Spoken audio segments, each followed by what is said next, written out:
So, after putting it off for quite a while, I finally gave Deadlock a shot. I've been enjoying it quite a lot. I had a feeling I would be able to enjoy the game, but I really can't lie, the MOBA elements were super intimidating to me. Even as a Valve fan who would really try anything they make, that made it really hard for me to consider getting into it. It took queuing with a lot of friends to really get me hooked. Put me in something that's both team-based and competitive, and I'm gonna be really stressed. I don't like the idea of getting flamed by randoms for not knowing what I'm doing, whether or not I'm in the wrong. And when it's something as complex as a MOBA, yeah, I'm gonna be afraid.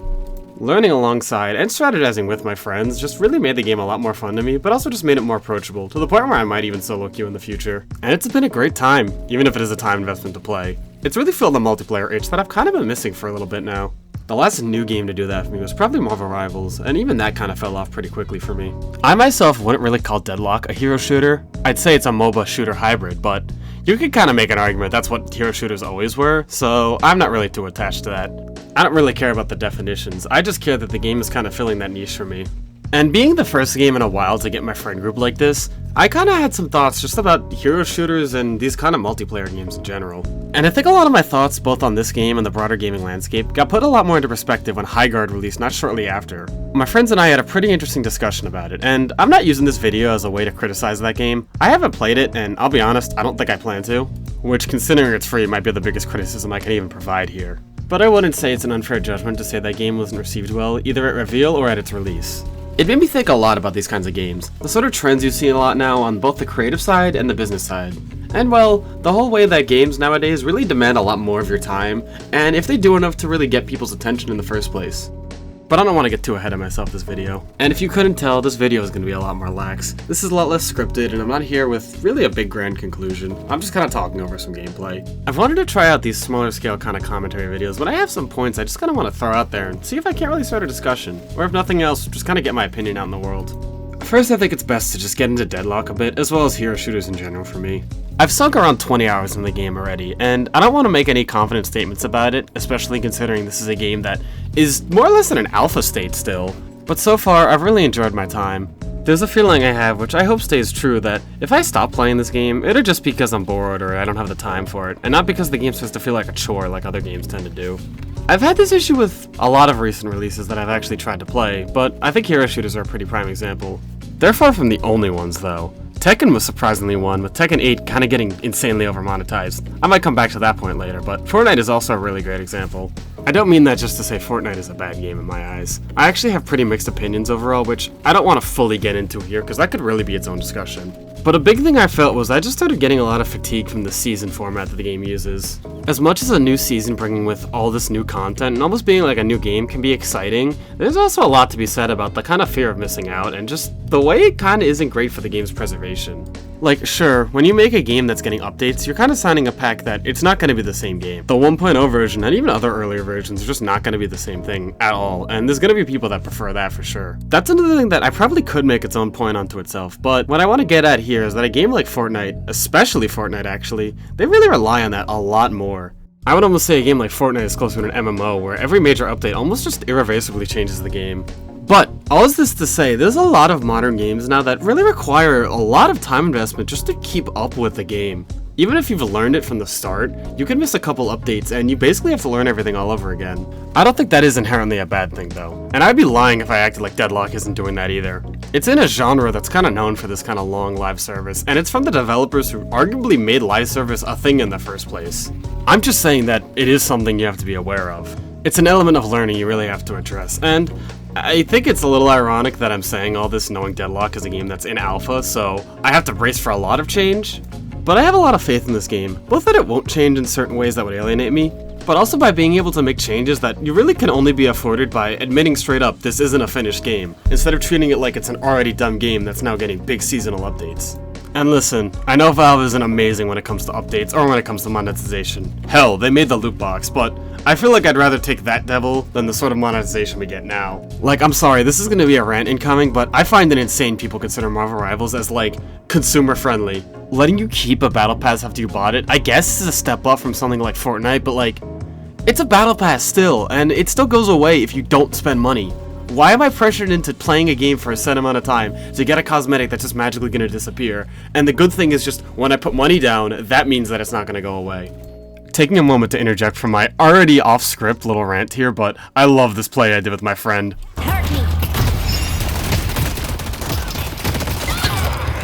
I just love playing Ivy as basically like a little minion where just whatever your teammate's doing, you just back them up in whatever way you can. I felt evil for that though, my karma is in the negative. Ignore my awful aim though, I'm working on that. But I think that actually gets me to a pretty good point off this whole talk of investment because of the game's changing so much.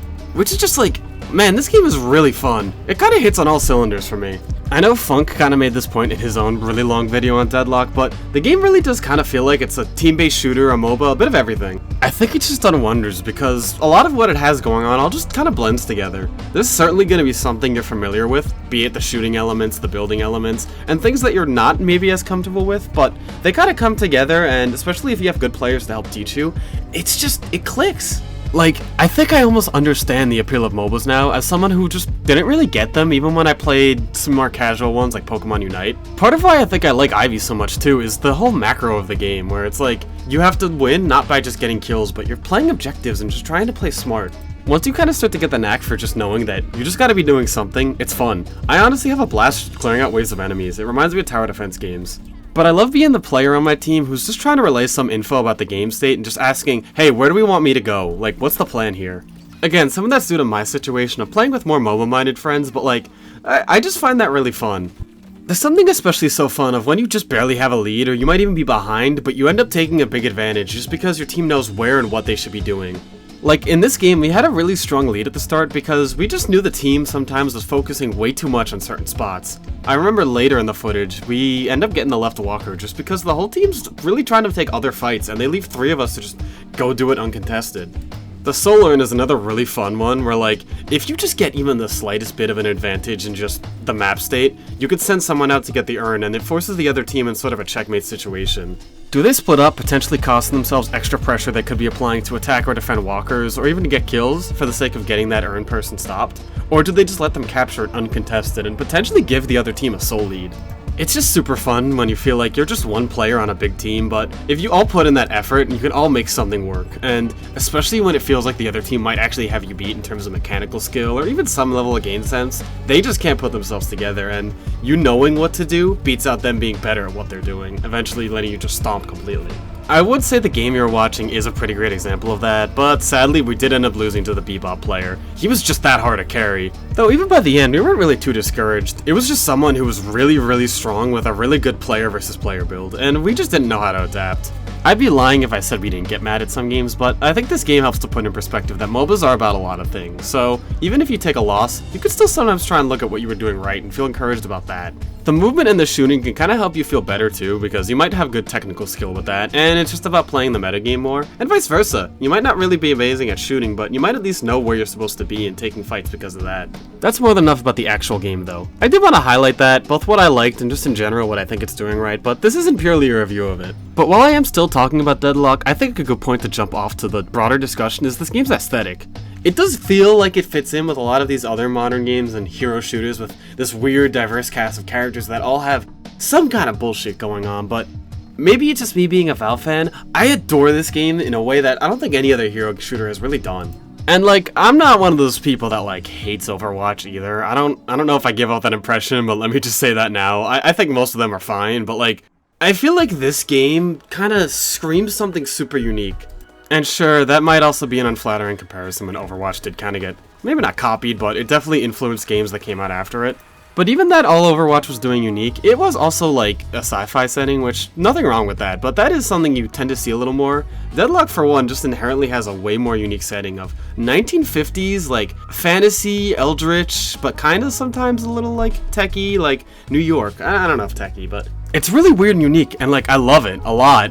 Something I've almost repeated ad nauseum with conversations with my friends is about how I really hate when fantasy is commodified into this very specific set of rules. It has to be medieval fantasy, it has to have this kind of magic, dragons, this and that. That's not to say you can't have those things, but my point is I hate that the genre that is literally named after the fact that it's fake and you can do whatever you want is set to be a very certain kind of fake, instead of letting people just go crazy with it. And that kind of ties into what I'm going to say later about High Guard, but also for here, it's just I love the fact that it's a fantasy setting in a weird place with a weird time, and they just kind of throw whatever they want in there. It's fun. I like it. Plus, it's also the fact that it's almost just kind of like all these like cryptids and supernatural stuff. Like you have old stuff like vampires, but you have like more contemporary ideas like zombies. They managed to strike this perfect middle ground where it feels so weird and diverse, but like not in a way that feels like it doesn't really fit together. I don't think I can really think of too many hero shooters that don't feel like they fit together maybe, but you could certainly look at hero shooters like Concord and shit where it doesn't really feel like anyone stands out either. But what I think I enjoy about it is that in a lot of ways it kind of reminds me more like a fighting game than it does a hero shooter. Which, that's not to say that like, oh, it's doing some secret technique that no hero shooter's ever done before, but I think it hits more of the strides of those kinds of games where there's a lot of people that are connected in certain ways, but at the end of the day, there's a lot of people that don't really have anything to do with each other. They're just here doing their own thing, trying to win. But it still breeds a really cool setting and dynamics. I've yet to completely engross myself in the story, to be fair, but I think the premise that everyone's just fighting for two patrons, and at the end of the day, they just want their own wish, is a pretty good way to go about it. A problem that you run into with any game like this at the end of the day is the whole struggle of, is the gameplay even going to be canon? And I could criticize Overwatch for that, and I will a little bit, but this goes back even to TF2, which is arguably the game that laid the foundation for hero shooters overall. I don't think you can have a solid canon when you're making a multiplayer game at the end of the day, and I think it's best to just find where your line really can be drawn that balances out without necessarily ruining the gameplay by having too many arbitrary restrictions, but also not just making a game where you even wonder why there's a story if it has so little bearing on what's going on. You know, like back to TF2, that game really didn't focus too hard on its story and more on just like a general premise and vibes. At best, you could buy into that whole headcanon about all the mercs being cloned to make the gameplay, but I think it was almost just part of the game's humor that there was just two identical mercs on both of these teams that were in this lifelong stalemate. And then the story that comes later, you don't really question why, and it doesn't really need to have so much impact, as long as you know the gameplay just represents the fact that they've been fighting over gravel for this long. I know it's not like a new criticism of Overwatch, but it always did strike me as a little weird how, like, in general, the gameplay just didn't really seem to portray what it was supposed to portray. Like, again, TF2, the whole point is that it's this kind of useless battle, but like, Overwatch, it's supposed to be like, oh, these heroes are getting back together and like, you know, they're fighting to save the world, but like, it's kind of menial chores, and sometimes certain ones are just straight up evil, and it makes you question why a heroic character would do it, or vice versa. And this is all back to stuff I like about Deadlock. It does kind of feel like the gameplay, well sure, this isn't really supposed to be 100% canon, it at least feels like more of like a plausible what if than we just need to have this happen for gameplay. Outside of maybe the fact that certain characters would lean more towards a certain patron, the whole idea of the patrons just really makes it so that every match can feel open to actually sort of making sense. You can have characters that like each other fight on opposite sides just because that's the patron they ended up choosing and they care that much about their wish. Or you can even make an argument for enemies working together because at the end of the day, they're both going to get their wish and they can deal with each other later once they have a more important matter taken care of. Again, it reminds me of fighting games. There could be rivalries and characters that straight up want each other dead, but at the end of the day, they're fighting for a greater goal that makes enough sense that they'd want to beat a person who even might be a close friend of theirs. I know the fighting game comparisons are going to keep coming up in this video, so I apologize if you're tired of them, but I think one thing that really made me realize how much I like this game is that it falls in the same kind of aesthetic a lot of my favorite fighting games do. Weird, cool assholes fighting at night in a really cool city. This game reminds me a lot of what I really love about Under Night In-Birth. If you just replace that game's anime aesthetic with this game's like sleazy New York aesthetic and go a little more eldritch. They should put a Akatsuki in too. If I had the time and interest in it, I could probably go down like the whole list of characters and just kind of explain what I like about them, even if they're not characters I play, just because a lot of them interest me that much. There are very few characters I'd really consider like a flop in my eyes, and some of them I know is also just down to the fact that they might not have an updated model to really reflect their look, or just I don't know enough about them yet to get an appreciation. I'd say it's a pretty well balanced roster overall, even more so when you take into account how certain characters are far from finished compared to other ones. I tend to consider it a good sign in a roster when I can kind of guess what characters my friends will play and I end up being right, and I was pretty much on the money with this game. To bullet point through some of the characters I've been playing, I've already mentioned I really like Ivy. Gameplay-wise, I like that she's a more supportive and cooperative character. I like that she's a gargoyle because I'm kind of a sucker for gothic aesthetics when done right, and I think her personality's kind of cute. Did not expect her to be Spanish. I love how McGinnis just feels like Rosie Riveter with a little bit of TF2's Engineer mixed in, and her kit, while it's really tough for me to fully get my grasp on it, I love how versatile it is. Billy is an awesome design. I'm trying to wrap my head around his gameplay a little more because I'm not used to that kind of aggression, and I think he's kind of funny, though sometimes I think the joke is laid on a bit heavy, but he's still a pretty fun character. Dormund is one of my favorite tropes. take an innocuous occupation, make it sinister. I also love that his door abilities are actually just the portals from Portal. Valve needed to remind you they made the best game ever. But those doors also make for a really interesting mechanic that I feel like I haven't even scratched the surface of. I did see my friend do some really sinister shit to people in this match though. I could really be here all day listing off characters I either play or I just think are cool, but I want to end off here by highlighting Pocket in particular. I really like their design, just from the outfit and everything. It's got a nice style to it. But I wanted to particularly mention the fact that they're non-binary. I think a lot of players know that by now, but it's something that was kind of subtle. You only really notice it if you notice the game giving them they/them pronouns. And a lot of people I think assume they were male, if not because of their looks, because they're voiced by Ike Fire Emblem. I'm not saying it just to draw attention to that on its own, though the representation is really nice. I wanted to especially highlight that I really like how it's executed. For one, like I said, it's kind of subtle, and I know it's not like games have really had a bunch of characters just run around screaming, "I'm a gay character." But I always really appreciate it when a character is written in that way where they don't really have attention drawn to it, but they also don't really hide it either. It simply is a fact of that character. But I like Pocket as a character where their identity isn't necessarily what defines their story, but it also is a crucial element of their story, or at least ties into it in a way that's interesting and compelling. In short, Pocket is an heir to an extremely powerful company, left for dead after a failed assassination attempt, presumably set up by someone in their own family. They now operate under a new identity, trying to investigate who tried to kill them and why. I think the simple fact that they're non-binary, whether or not it even has to do with the backstory, it's just the character that they've always been, it serves as this nice added further touch to a character who already has this sort of disconnect with the identity that they were given at birth versus who they actually are as a person and who they want to be. It also means they adhere to that stereotype that non-binary people just name themselves after any kind of object. Accurate representation! Now you might think I'm putting a lot of worth in characters, and well, maybe a little bit. This is my discussion video, I can do what I want. But remember what I was saying earlier about how games like this are a lot, and they expect a lot of people to stick with them? I believe a big part of getting players engaged, invested, and keeping them is down to the world and its aesthetics. Hell, there's a lot of games I'm ashamed to admit I've even tried just because I liked a character in them. Deadlock's roster had a lot of characters like that where, even if the rest of the game didn't interest me, they were just cool enough that I would think, yeah, maybe I'll give it a go. And this is where I have to go back to Highguard and other similar really big flops like Concord where you just have to ask, who was any of this for? I think before you get to any gameplay criticism, you really do have to confront that fact. And I know a lot of people will say they don't play games for the graphics or the story, and while that might be true to a certain extent, I do think that element needs to be present for most people. And any game like this that's touting a diverse and quote-unquote interesting, colorful cast of characters, then it really puts a spotlight on if they're actually good or not, and if you're interested in the world that they're a part of. While there are certain games like Apex Legends, which I could say I'm not super interested in the world or anything like that, I can at least look at some characters there and say, I could see the appeal. Like, a character like Seer isn't really my cup of tea in the slightest, but I could look at that and say, I could see people who like this. This might be to someone's taste.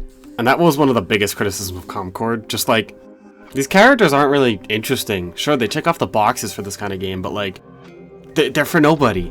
Every time I think about its setting, I'm just like super disappointed because they have alien characters, but it's like MCU aliens where it's just like a blue guy or a green guy, and sometimes they kind of have spikes. Like, where's the risk, man? Deadlock is set in the 1950s and you have like a weird slime person. Why is there no weird alien race like that? Make something that some people won't like it because other people will actually like it. And this is where I really get into the stuff that bothers me about Highguard, because like, I think of it purely on a conceptual level, a sort of first-person shooter that's also set in a fantasy setting, and that's weird, but I could really see myself liking something like that with the right aesthetic. But I was just so disappointed with what it actually had, because it didn't really feel like a fantasy game. Like, I know I'm not the only one saying this, I saw a meme that expressed the same thought, but it looked like just Destiny 2, but the characters are vaguely medieval. And I think the part that bothers me the most should have been a really good strength, which is the fact that I can't tell if it's supposed to be like medieval but with higher tech, or like the future but they went back to medieval aesthetics. And I should like that. I should think that's awesome. I'm one of those guys that's like, sci-fi and fantasy aren't really all that different. It's just like, in sci-fi it's technology and in fantasy it's magic. But this game just does like both of them in a way that just like puts me to sleep, bro. None of the designs engage me, and like, I think half of that is just on like the realistic aesthetic, which, aside, why do so many games try and have like interesting cast of characters or like these like vibrant weird crossovers and it's turbo realistic? Like, why does Call of Duty have Beavis and Butthead in it? But like, there is no style to it, there's no nothing, they're just kind of like, they have some metal, I guess. Like, I just look at the designs and the texturing and I'm like, is this a sci-fi game? Is this a fantasy game? And again, I should think that could be cool if I'm questioning that, but it's not doing it in a cool way. It's just boring.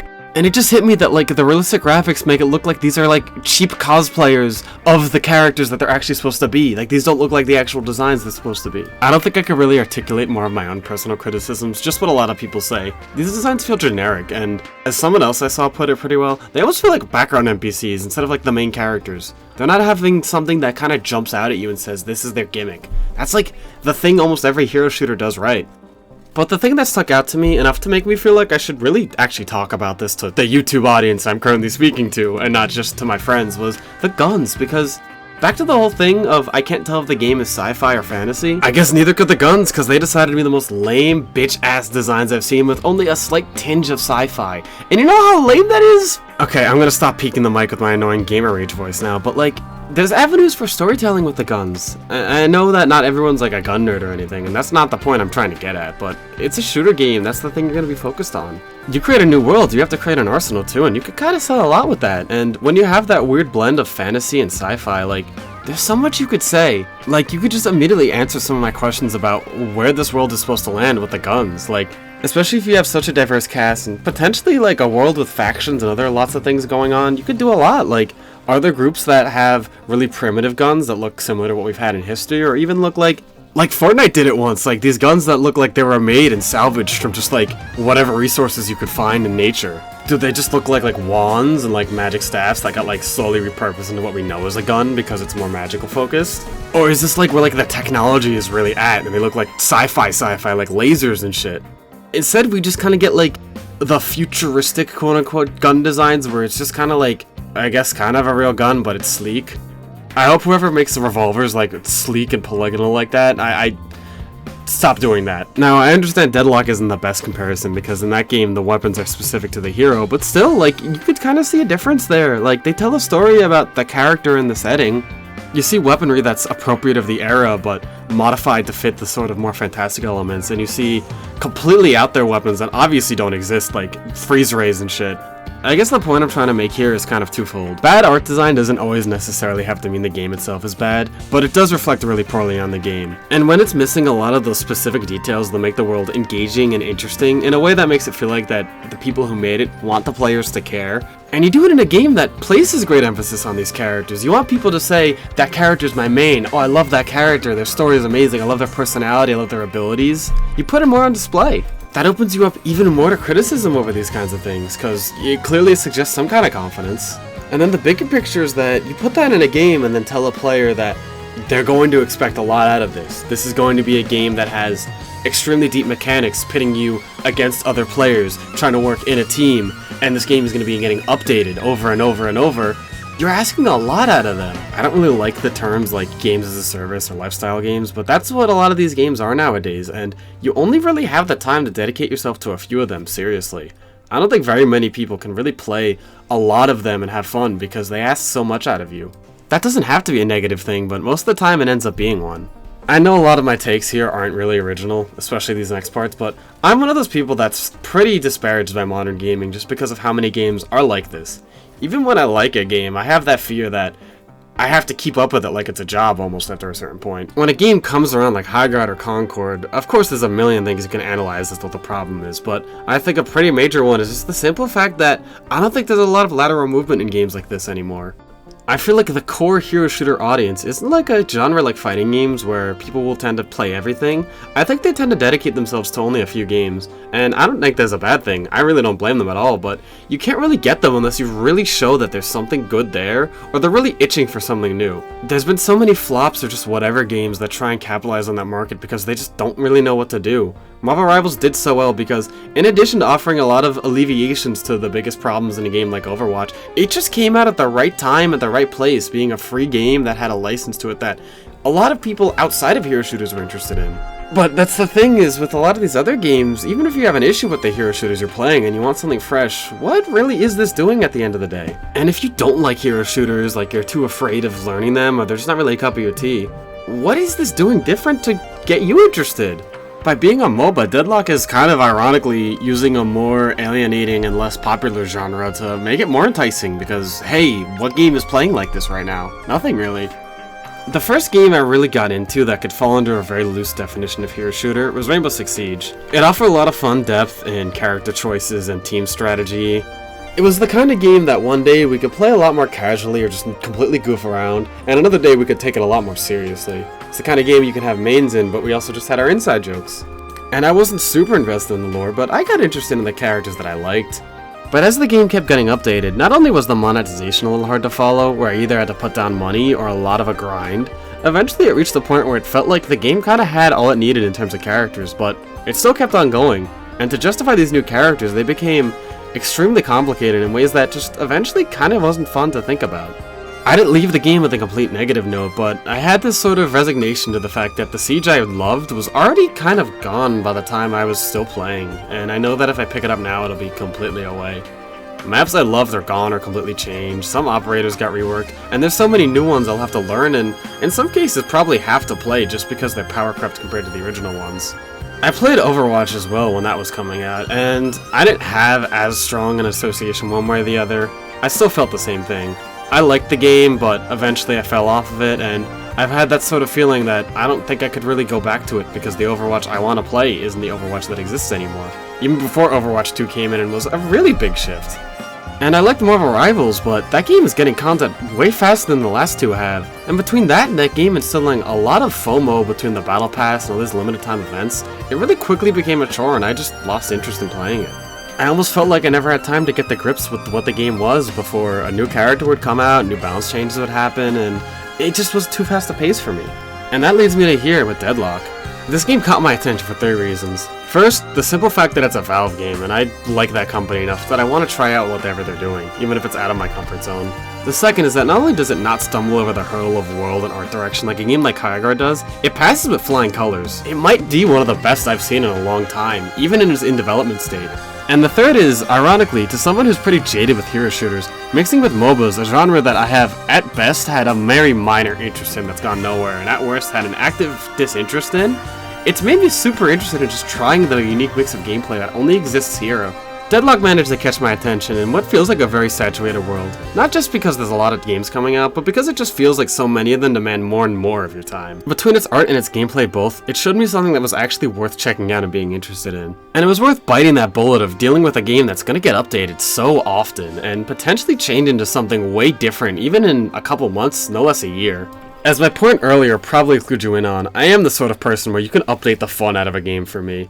But just because you can doesn't mean I think that is a foregone conclusion. I stuck with TF2 for over 10 years, and I might not be perfectly happy with where it is or think every update's amazing. I think that game is in a pretty good spot. And the other games like Payday 2 have never been perfect, but I still like what they are even after years and years of change. With careful consideration, I do think a game can constantly get updates that will satisfy anyone who isn't the most purist of purists, while still adding fresh, new things to the game that really take advantage of the fact that it can still be worked on day in and day out. Deadlock's promise of a game that's still not even close to finished could potentially let me get another game that actually fills that sort of niche, where I could follow it along and see it become something better and better. But I also can't shake that feeling that so many other games have burned me in the past that this game could be no different, even with the pedigree of one of my favorite developers behind it. But I don't think it'll be that easy either. I haven't been gripped by a multiplayer game's presentation and aesthetics like this in a very long time, and I've never played a game like this before. The Deadlock we have right now is something I really love, and it's going to take a lot of work for me to fall out of favor with what's currently probably my favorite multiplayer game to hop on with friends. While there's definitely uncertainty in the future of it, and I don't want to end this video on too pessimistic a note, I really don't know what the future has in store. But this game has done a lot to earn goodwill for me, and I think that there's a good chance that I might be happy to see where the game ends up going along. Whatever's in store for the Cursed Apple, I would at least see it through for a little while longer. Hey, thanks for watching. I don't really do like, I don't really do outros like this, but I didn't really feel like it'd be right to just do a text one for this video. As I said a couple times, this was a way more unstructured, just kind of free-flow thought kind of video. It's an experiment.